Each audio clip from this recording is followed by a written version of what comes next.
guys, so I'm going to do another matcha latte. This time I'm going to do a cold one. So this is what the kit usually looks like. It comes with this little stand. This is to dry the little whisk. So you rinse it really good and then you put it in here and you let it dry out on your counter for a while before you put it in the cabinet. So mine also came with this, and it had like a little stick with it, but I like using this instead to kind of get the matcha in there. So first thing I'm gonna do is I'm gonna do a cold froth with mine. So I'm gonna use some of this because it's very sweet. I mean, 1 tablespoon is 4 grams of sugar and 35 calories. So it's a little sweet treat in the afternoon. I'm just gonna eyeball it there. And I love this frother. It does hot and cold.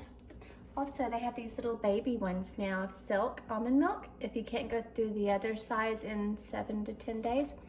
So pour that in there. Quite a bit. And if you just ever get almond milk or anything, just always read here. It'll tell you that you have to use it within a certain amount of time because it's not super high in preservatives and things like that. So this is the kind of matcha I have. I like organic for some things because I don't like pesticides, and so if I can and I can afford it, I get organic, but I'm not like obsessive about it. So this is what it looks like inside. It's just like a really fine green powder, lots of antioxidants, and it's just the pure leaf part of the plant. And you put this right here in the little sifter. And you just kind of go back and forth like this. It makes it even more fine so that it'll just really dissolve and absorb really well.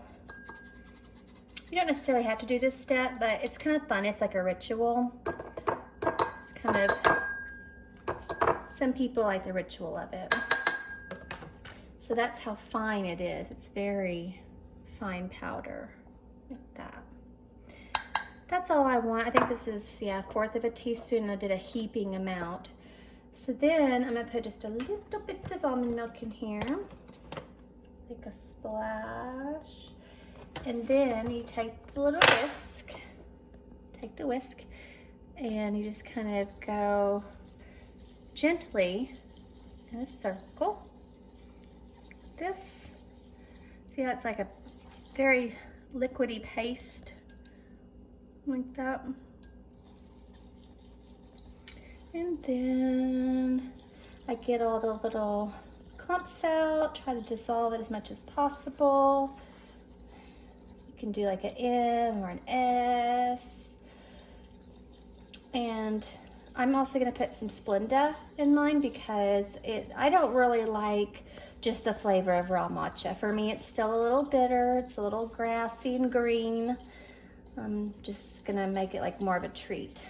Oh, actually, I'll put this sugar-free vanilla in there. Yeah. So, there we go. I'm gonna pour this in here. And I'm gonna slosh that around with water. Just stay right here. Sloshing, sloshing. I wanna get all the yumminess.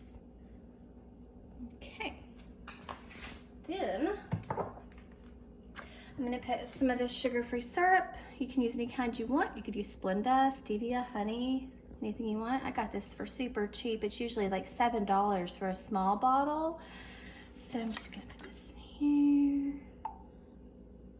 There we go. And then if you look over here in the little frother, I need to plug it in. I had to blend up something yesterday.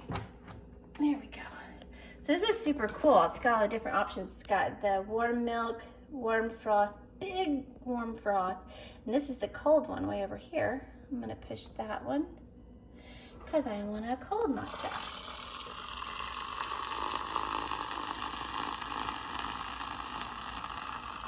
So I'm just kind of swirling this around, just getting the sugar-free mixed in there pretty good.